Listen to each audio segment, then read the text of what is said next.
Quando o prazer vira prisão, como a mente pode ser libertada? O veneno sutil do alívio imediato. Há uma diferença silenciosa entre prazer e paz, mas quase ninguém a percebe. O prazer chega rápido, faz barulho, promete alívio e some logo depois, deixando um rastro de vazio que pede por mais. A paz, em contrapartida, é discreta. Exige paciência, renúncia e uma mente que saiba esperar. É por isso que quase todos escolhem o prazer. Ele é mais fácil. Ele mascara a dor, disfarça o desconforto e adormece a consciência. O prazer momentâneo não é um prêmio, é uma anestesia. Ele não cura, ele interrompe a percepção da ferida. E quanto mais anestesiado você vive, mais distante está de si mesmo. O alívio imediato é uma das drogas mais poderosas que a mente conhece. Ele promete descanso, mas entrega dependência. Quando você busca prazer para escapar de algo, você não está vivendo, está se escondendo. E cada fuga reforça a ilusão de que o problema é o mundo, quando na verdade o cárcere está dentro. A mente se habitua ao ciclo: desconforto, fuga, alívio, culpa, repetição. E o tempo se perde nesse vai e vem entre o que você sente e o que tenta apagar. O prazer momentâneo é como um copo d'água salgada. Quanto mais você bebe, mais sede sente. O homem moderno se tornou especialista em fugir de si. Ele corre para a distração com o mesmo desespero de um náufrago que tenta se agarrar a qualquer coisa que flutue. Só que o que o mantém à tona é o mesmo que o impede de nadar. Há quem confunda movimento com progresso, mas correr em círculos é apenas uma forma elegante de estagnação. A mente que vive à procura de alívio não quer liberdade, quer conforto. E o conforto, quando exagerado, enfraquece. Tudo o que é fácil se torna vício, porque o prazer imediato não ensina nada, apenas adia o aprendizado. A verdade é que o prazer é um mestre cruel. Ele ensina rápido, mas cobra caro. Ele oferece o mundo e depois o retira aos poucos. E quando você percebe, já não é dono de si. Está condicionado. Reage a impulsos, não a decisões. O corpo pede, a mente obedece. A alma observa, impotente. A prisão se instala quando o prazer deixa de ser escolha e se torna necessidade. E a dependência, seja por substâncias, distrações, validação ou sucesso, não é nada além de um mecanismo de fuga sofisticado. Os estoicos chamavam isso de fraqueza da alma. Não porque o prazer fosse pecado, mas porque a mente que não suporta a ausência dele é escrava. E o escravo não precisa de correntes para estar preso. Basta depender de algo fora de si para se sentir bem. Enquanto você precisar de estímulo para suportar o dia, continuará prisioneiro do próprio desejo. A cada alívio rápido, você entrega um pouco mais da sua força. E a alma, antes firme, se torna volúvel como a fumaça, mudando de forma conforme o vento das circunstâncias. A vida se transforma quando você percebe que o prazer é um teste, não um refúgio. Ele não veio para ser perseguido, mas para ser dominado. Não é o prazer que escraviza, é a falta de controle sobre ele. Há um poder silencioso em negar o que todos aceitam sem pensar. Quando você resiste ao impulso, sente o desconforto, mas dentro dele nasce uma força. É o músculo da alma sendo exercitado. E cada vez que você escolhe esperar, observa em vez de reagir, você recupera um pedaço da sua liberdade. A sabedoria começa quando você aprende a suportar o vazio sem buscar preenchê-lo. É no espaço entre o desejo e a ação que a consciência desperta. Ali, onde o impulso grita, o silêncio responde. Você descobre que não precisa de tanto quanto pensava. Descobre que o prazer perde o brilho quando não é mais o centro. Descobre que o alívio é apenas a sombra da coragem que falta. E percebe, com clareza quase dolorosa, que a mente só encontra repouso quando para de fugir. A mente livre não foge do desconforto. Ela o observa, o entende e o transforma.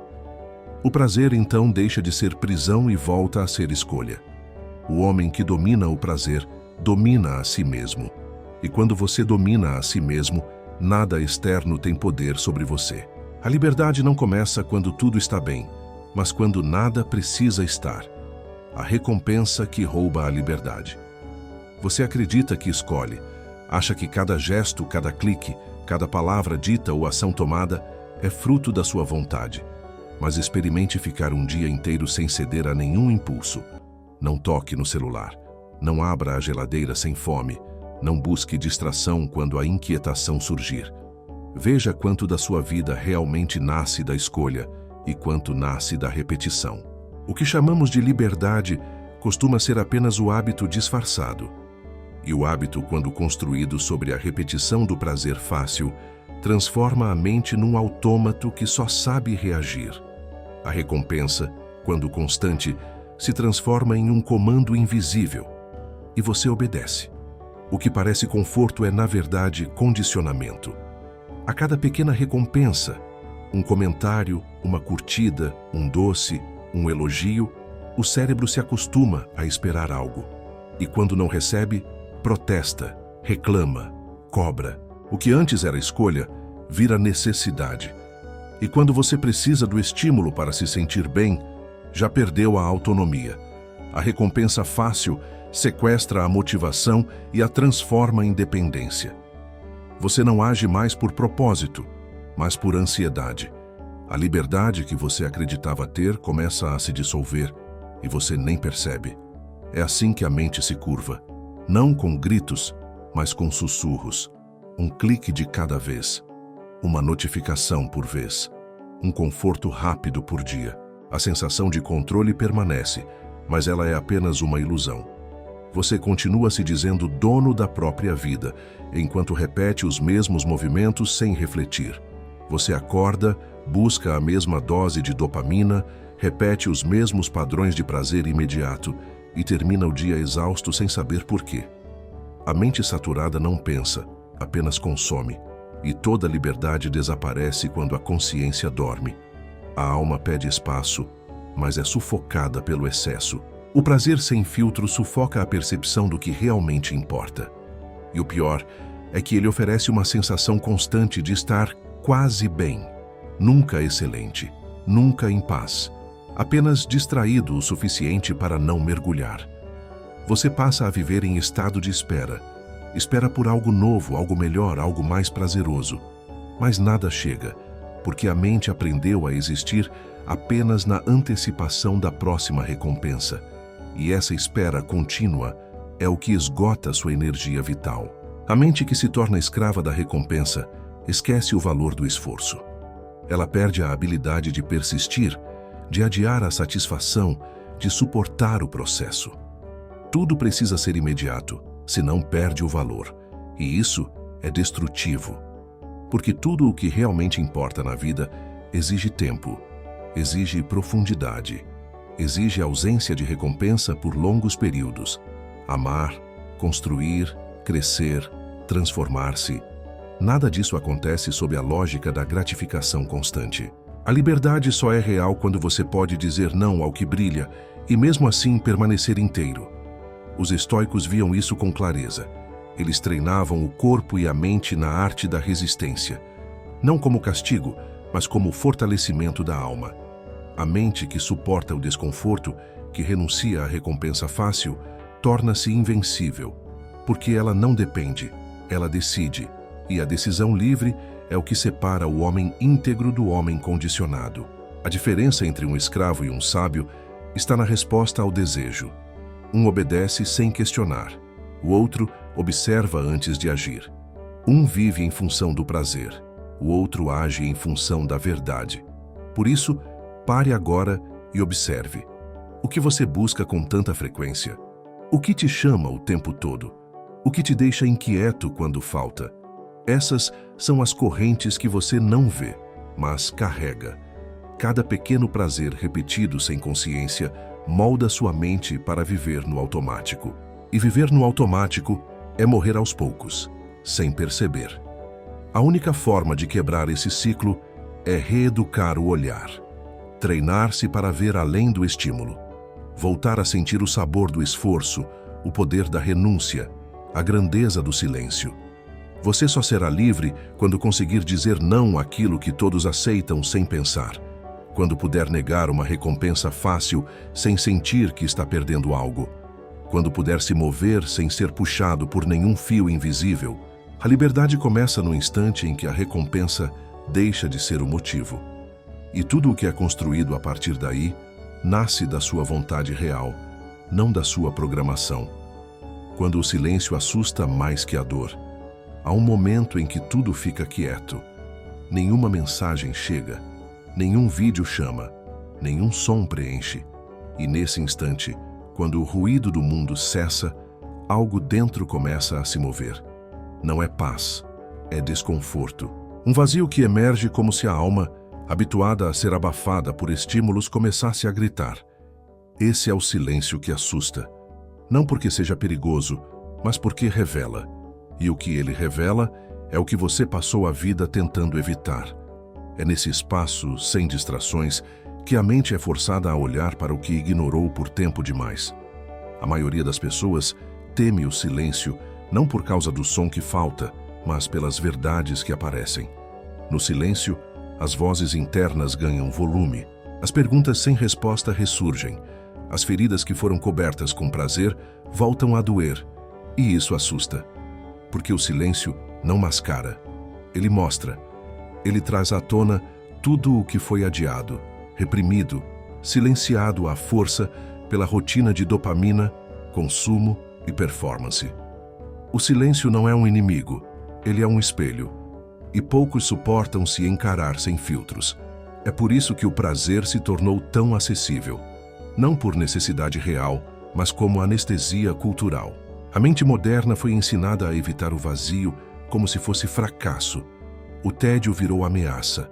A ausência de estímulo virou sintoma. E por trás dessa mentalidade esconde-se um medo profundo. O medo de se sentir só com a própria consciência. Quando o silêncio se instala, o tempo desacelera. E com ele aparece a lembrança do que foi ignorado. Os traumas não resolvidos, os desejos mal compreendidos, as frustrações nunca digeridas. O prazer serve como ruído. Ele impede o mergulho. Ele ocupa espaço. E enquanto você estiver ocupado demais tentando sentir algo bom o tempo todo, não vai sentir o que realmente precisa ser sentido. A dor que é reprimida, o medo que é abafado, a angústia que é ignorada, todos esperam.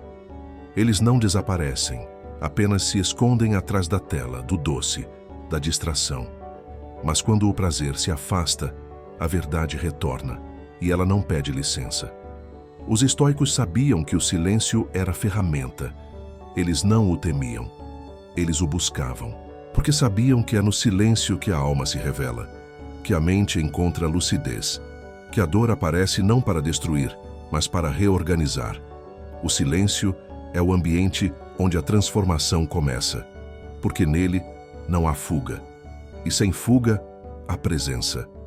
A presença é incômoda no início porque exige enfrentamento, mas depois ela traz algo que nenhuma recompensa traz: clareza. A liberdade não nasce no excesso, mas no esvaziar. Quando você para de buscar o próximo estímulo, começa a enxergar os contornos reais da sua mente.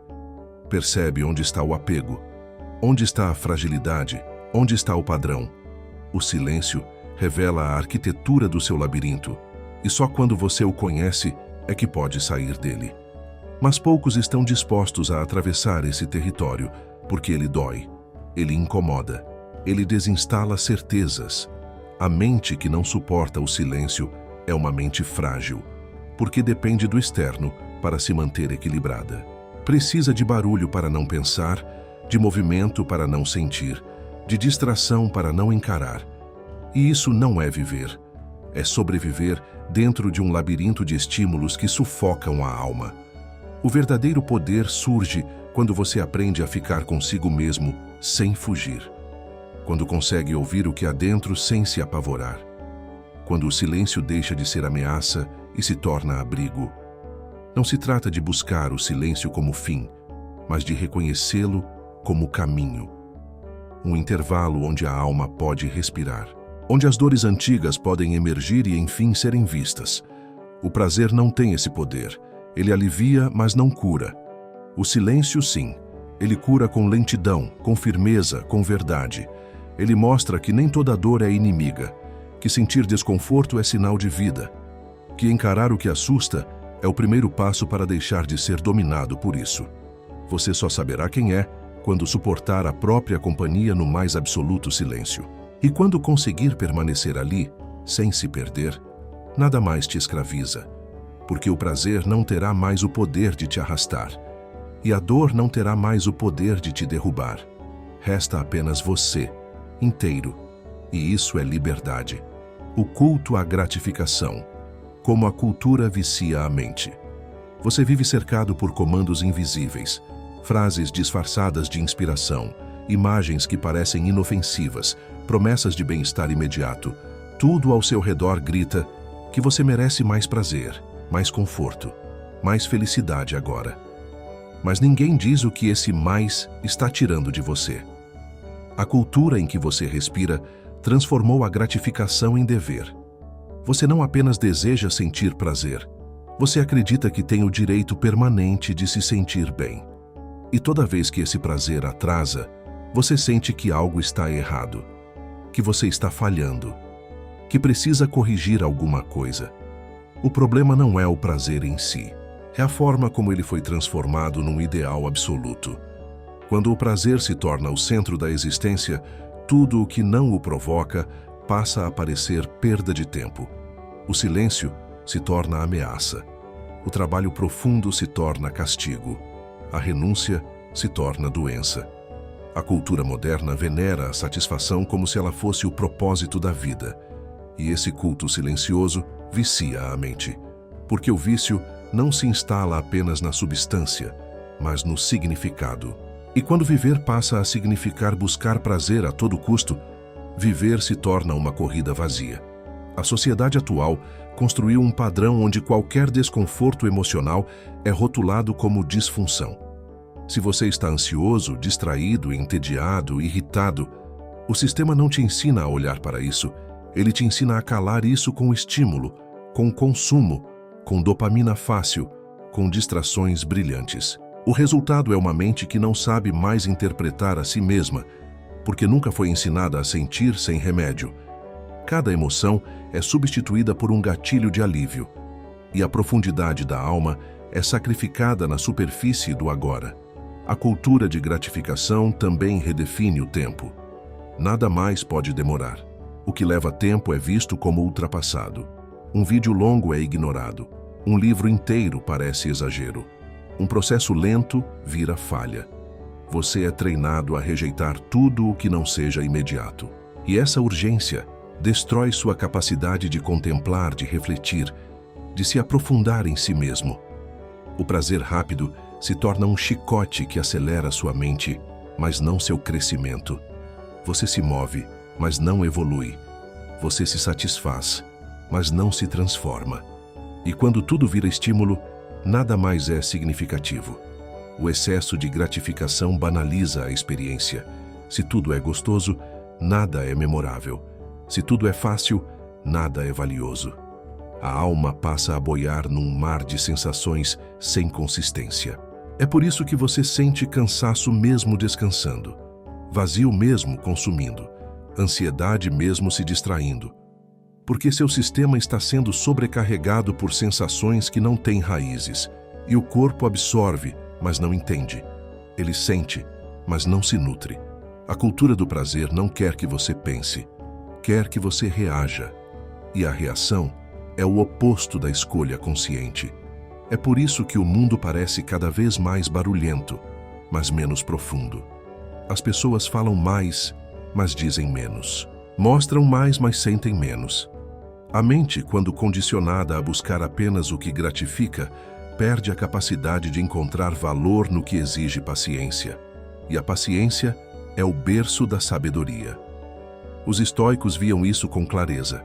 Eles ensinavam que o valor da vida não está enquanto você sente prazer, mas enquanto você suporta sentir o que precisa ser sentido. Porque o valor verdadeiro exige tempo, dor, espera. E tudo isso foi expulso da cultura atual como se fosse atraso. Mas é justamente no que incomoda que nasce a força. A cultura que idolatra a gratificação imediata está criando mentes frágeis, corpos inquietos e almas vazias, porque sem tempo, sem dor, sem silêncio, não há raiz, e sem raiz, qualquer vento te derruba. Você precisa se libertar do culto, parar de agir como se fosse proibido sentir dor, como se fosse urgente se sentir bem o tempo todo. A liberdade começa quando você aceita o desconforto sem desespero, quando você olha para o tédio e não foge, quando você recusa a recompensa fácil porque enxerga o preço que ela cobra. A cultura não vai te libertar. Ela vai te entorpecer com ideias bonitas sobre prazer enquanto esvazia sua presença. Quem precisa da cultura para saber o que sente já está fora de si. Mas quem aprende a olhar para dentro sem medo, quem reaprende a esperar, a mergulhar, a escutar o que não gratifica, esse sim recupera o que a cultura tentou roubar: a consciência. E uma vez que você volta a sentir com profundidade, nenhuma promessa superficial te seduz. E onde não há sedução, há força. E onde há força, há liberdade. Desejo como ditador, a mente escrava da vontade. O desejo parece inofensivo no início. Ele sussurra, não ordena. Se apresenta como uma vontade legítima, uma curiosidade, uma pequena necessidade que pode ser atendida sem grandes consequências. Mas ele não para. Ele observa cada concessão, cada sim sem resistência, cada vez que você cede sem pensar. E com o tempo, o desejo aprende a governar. Ele se transforma. Não pede mais, exige. E quando você se dá conta, já não é mais você quem decide. É o desejo que dita, e você apenas obedece. A mente que não questiona a origem do que deseja já está submetida. Porque nem todo desejo nasce da alma. Muitos nascem do condicionamento, da repetição, da comparação, do vazio disfarçado de vontade. E quando você confunde impulso com direção, começa a andar por caminhos que não escolheu, apenas seguiu. A ilusão de liberdade permanece, mas ela é apenas a máscara de uma prisão profunda, aquela onde você se convence de que tudo o que sente vontade é legítimo. O desejo é sedutor. Ele se apresenta como liberdade, mas sua estrutura é tirânica. Ele não aceita esperar. Ele não entende limites. Ele exige presença imediata. E quanto mais você o satisfaz, mais dependente se torna. A mente que se habitua a obedecer ao que deseja, enfraquece. Porque ela perde o músculo da escolha. Ela troca o critério pela reação, a inteligência pela repetição, a liberdade pela urgência. Poucos percebem o quanto estão sendo comandados. Não há grilhões, não há ordens diretas. Há apenas a constante sensação de que eu quero, então devo. Mas o fato de você desejar algo não significa que isso seja bom, nem verdadeiro. O desejo não é bússola, é teste. Ele serve para revelar quem está no controle. Se você obedece toda vez, quem manda não é você, é o desejo. E um tirano interno é sempre mais perigoso que um externo, porque é mais difícil de ser percebido. A mente estoica treinava o contrário. Não para se tornar fria, mas para se tornar livre. A liberdade real começa quando você é capaz de sentir desejo e não se mover. Quando você sente o impulso e observa. Quando você percebe a vontade crescendo dentro e escolhe se ela merece ser atendida. Essa pausa entre o sentir e o agir é o espaço da alma desperta, o espaço onde mora a virtude, o espaço onde nasce a verdadeira força. O homem que nunca diz não a si mesmo jamais será senhor de nada, porque ele não governa nem o próprio corpo, nem o próprio apetite, nem os próprios pensamentos. Ele é conduzido por vontades que surgem e desaparecem como vento. E sua vida se torna isso, uma sucessão de reações, sem direção, sem raiz, sem sentido. A aparência de movimento não compensa a ausência de consciência. Você precisa começar a observar os desejos como quem observa um estranho que bate à porta. Escuta, questiona, avalia. Nem todo desejo merece ser convidado para entrar. Muitos são apenas ecos de antigas fragilidades. Outros são só ruídos da cultura, do marketing, da comparação. e alguns são pura sabotagem.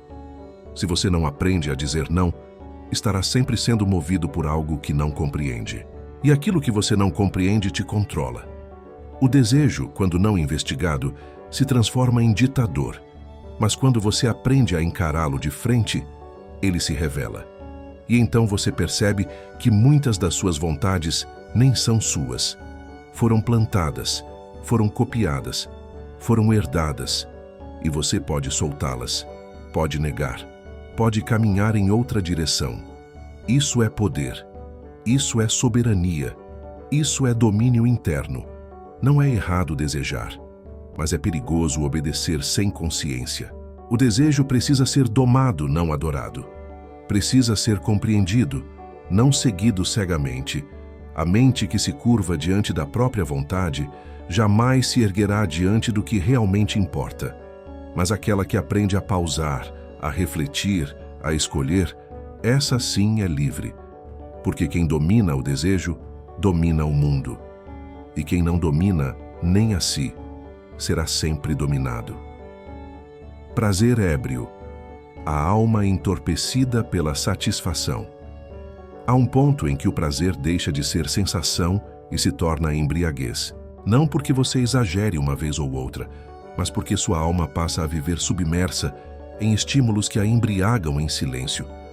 E o mais perigoso é que essa embriaguez não dói, ela adormece, ela não fere, ela embala. Ela não assusta, ela embriaga com gentileza, oferecendo conforto em troca de presença, distração em troca de profundidade, euforia em troca de consciência. O corpo se agita, mas o espírito adormece. E você continua vivendo, mas como quem sonha acordado. O prazer contínuo transforma a alma em algo mole. Tudo fica agradável, mas nada mais é marcante. As experiências não têm mais peso. O que antes emocionava, agora apenas distrai. O que antes movia, agora apenas ocupa tempo. O excesso de estímulo anestesia o senso de realidade. Você começa a viver como quem atravessa um filme. Sente alguma coisa, reage um pouco, mas nunca está inteiro no que está acontecendo. É como se a vida passasse, mas sem te atravessar. E então surge uma sensação estranha, difícil de explicar. Um cansaço que não vem do esforço. Uma angústia que não vem de nenhuma dor específica. Um vazio mesmo diante de tudo o que deveria ser bom. Isso não é azar. Isso é overdose de satisfação. Quando tudo é agradável, nada é profundo. Quando tudo é permitido, nada é valioso. O prazer, quando constante, apaga as cores da existência. E a alma perde o contraste que a fazia perceber o que importava. A mente embriagada pelo prazer não vê mais sentido no silêncio, no esforço, na espera. Tudo que exige presença verdadeira parece entediante. Tudo que não dá retorno rápido é descartado. E com o tempo, a profundidade vira um incômodo. As conversas mais lentas, os processos mais longos, as relações mais densas, tudo começa a parecer demais. Porque a alma está viciada em estímulo fácil, e o que é fácil não fortalece, apenas entorpece. O mundo moderno alimenta esse estado com perfeição. Tudo está pronto, tudo é acessível. Um toque, um clique, um comando, e o alívio vem. A comida chega, o vídeo toca, a resposta aparece, mas a alma não funciona nesse ritmo. Ela não se alimenta de velocidade. Ela precisa de pausa, de resistência, de silêncio. Quando o prazer toma conta de tudo, a alma murcha por falta de ar. Porque o prazer exige entrada constante, mas nunca ensina a digerir. E o que não é digerido, intoxica. Os antigos sabiam que o excesso não era sinônimo de abundância, mas de perda. O excesso corrompe a sensibilidade. Um paladar que sente o doce o tempo todo, não sente mais o mel. Um coração que recebe elogio constante não reconhece mais o valor da verdade. Uma mente que é estimulada o tempo todo não sabe mais pensar. E o pensar exige espaço, exige pausa, exige limpeza interior. O prazer, quando não é dosado, invade esse espaço e preenche com excesso o que deveria ser sutil. Há uma embriaguez que não é física, mas existencial. A embriaguez de viver cercado por tudo o que você quer, sem precisar lutar por nada. Parece vitória, mas é o início da apatia. Porque tudo que vem fácil demais perde o brilho. E a alma sem brilho começa a se cansar, sem saber por quê. O prazer que deveria ser celebração vira rotina. E o que era exceção vira tédio. E o que era desejo vira obrigação. E o que era alegria vira peso. A alma se curva e o corpo continua sorrindo. Mas por dentro, você já não sente mais nada com verdade. A sobriedade não é ausência de prazer, é presença total na experiência. É saber sentir sem se perder. É desfrutar sem depender. É reconhecer o sabor da vida mesmo quando ela não é doce. O prazer embriaga quando você se entrega sem medida. Mas quando você desperta, quando você começa a dizer não, a escolher o momento, a retomar o critério, o sabor volta, a clareza volta, o peso volta, e com ele, o sentido. Você não precisa rejeitar o prazer, mas precisa saber quando ele deixou de ser celebração e virou esconderijo, quando ele deixou de ser vida e virou ruído, quando ele parou de libertar e começou a prender, e principalmente quando ele começou a te anestesiar de si mesmo. A alma não precisa de festa o tempo todo. Às vezes, o que ela mais precisa é de um intervalo, um silêncio, um mergulho. E ali, sem exagero, sem excesso, sem pressa, ela volta a sentir. Voltar a sentir. A dor como rito de liberação. A dor não é o que nos prende, é o que nos acorda. Ela surge como um estrondo onde antes havia apenas ruído, rasga o véu das distrações e obriga a consciência a retornar.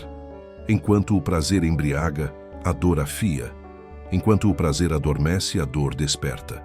Mas a cultura ensinou que sentir dor é falhar, que se algo incomoda é porque algo está errado, que a vida só vale se for leve. Isso criou uma geração de fugitivos. Pessoas que, ao menor sinal de desconforto, correm. Correm para qualquer direção, menos para dentro. A dor, quando é sentida com coragem, não destrói. Ela limpa. Ela revela o que o prazer escondia. E é por isso que muitos evitam esse encontro. Porque sabem, mesmo sem saber, que a dor traz à tona aquilo que está vivo, mas escondido. E não há vício que sobreviva a uma dor encarada de frente. Nenhuma compulsão é mais forte do que a mente que aprendeu a ficar em silêncio com o que incomoda. O ser humano moderno perdeu o contato com o valor da dor porque não vê nela utilidade. Ele foi educado a buscar o caminho mais rápido, a menor resistência, o máximo conforto. E nesse processo, perdeu musculatura interna. Ficou mole por dentro. Não sabe mais suportar a frustração. Não sabe mais chorar sem vergonha. Não sabe mais permanecer quando tudo dentro grita para fugir. Mas é exatamente ali, nesse ponto de pressão, que a alma pode se libertar. Os antigos entendiam isso. Eles se expunham ao frio, ao desconforto, à escassez, não por vaidade, mas por sabedoria, porque sabiam que a alma só endurece quando encontra resistência e que o desconforto voluntário não é sofrimento, é treino. Treino para a mente não ser governada pelas emoções. Treino para o corpo não se acostumar com o excesso. Treino para o espírito não perder a sobriedade. Voltar a sentir é aceitar que o caminho da força passa pelo desconforto e que o desconforto, quando aceito, se transforma em clareza. O prazer cria atalhos, a dor mostra caminhos, o prazer tenta esconder o que está mal resolvido, a dor aponta com firmeza. Ela não tem pressa, ela insiste. E quanto mais você foge, mais ela cresce em silêncio. Até que um dia ela te encontra cansado, anestesiado, cercado de tudo e sentindo nada. E nesse dia, se você tiver coragem, você pode fazer algo diferente. Em vez de fugir, você pode parar, sentar e ouvir. Ouvir o que a dor está tentando dizer, porque ela fala. Ela não grita sem motivo. Ela mostra onde há desequilíbrio, onde você está preso, onde você precisa mudar. Voltar a sentir é reaprender a conviver com a ausência de recompensa. É suportar o vazio, sem precisar preenchê-lo. É permitir que a dor exista sem transformá-la em drama. É olhar para a inquietação sem transformá-la em culpa. É ver o que está ferido sem tentar esconder. E nesse espaço de lucidez, o desejo começa a perder força, porque ele depende da sua fuga. Se você não foge, ele enfraquece. E se ele enfraquece, você começa a recuperar o controle. A dor não precisa ser celebrada, mas precisa ser respeitada. Ela é o limite que a vida impõe quando você se desvia demais. É a batida na porta que diz volte. Preste atenção, acorde. E cada vez que você decide não se distrair, não buscar alívio, não correr para o prazer fácil, você honra esse chamado. A dor se transforma em rito, um rito de passagem, um retorno, um realinhamento com aquilo que você realmente é. O corpo sente, a mente registra, a alma transforma. Mas só se você permitir, só se você suportar o tempo necessário para que a dor cumpra seu papel, porque ela não veio para ficar, ela veio para limpar. E quando termina, deixa algo no lugar, uma força silenciosa, um entendimento profundo, uma paz que o prazer nunca ofereceu. E então, pela primeira vez em muito tempo, você sente algo verdadeiro. Você respira com presença, anda com firmeza, fala com consciência. Você volta a sentir, mas dessa vez com alma limpa. Ser livre é não precisar fugir. A verdadeira liberdade não grita, ela não se impõe. Ela se revela na calma de quem não precisa mais correr, de quem pode estar em silêncio sem buscar distração, de quem sente desconforto sem se apressar para apagá-lo, de quem não se esconde atrás de estímulos nem se perde em recompensas. Ser livre não é viver sem dor, mas viver sem a necessidade de fugir dela. É poder sentir tudo sem ser arrastado por nada. É permanecer presente, mesmo quando o mundo convida à fuga. A mente que aprende a ficar descobre que o tempo desacelera, que o corpo se alinha, que os pensamentos deixam de gritar. E nesse espaço, algo novo nasce: autonomia. A capacidade de ser inteiro mesmo diante do incômodo, porque quem só se sente bem quando tudo está bem, ainda é escravo das circunstâncias. Mas quem permanece inteiro mesmo quando tudo se agita, esse já não depende. Já não precisa correr, buscar, disfarçar. Ele apenas é. A liberdade mora onde a compulsão termina, onde a urgência perde força, onde o desejo não governa mais. Quando você não precisa preencher o tempo, nem preencher a si mesmo, você está livre. Porque a alma livre não teme o tédio, nem a pausa, nem o desconforto. Ela os atravessa com dignidade. Ela os transforma em presença. E essa presença, serena e firme, é o que permite que você viva de forma verdadeira, sem simulações, sem ruído, sem excessos. O prazer continuará existindo. Mas ele será escolha, não vício. Será celebração, não fuga. Será luz, não ruído. E quando ele vier, virá leve, virá limpo, porque não será mais necessário, será bem-vindo. E quando for embora, não deixará vazio, porque nada preenche uma alma que já está cheia de si. Se esse mergulho trouxe clareza, se algo em você foi tocado e despertou, permaneça nesse caminho. Cultive a consciência, mesmo quando ela for incômoda. E se essa reflexão te fez bem, compartilhe sua presença nos comentários. É nela que nascem os diálogos que importam. E se desejar seguir caminhando comigo, inscreva-se. Há muito mais por vir, não como alívio, mas como liberdade.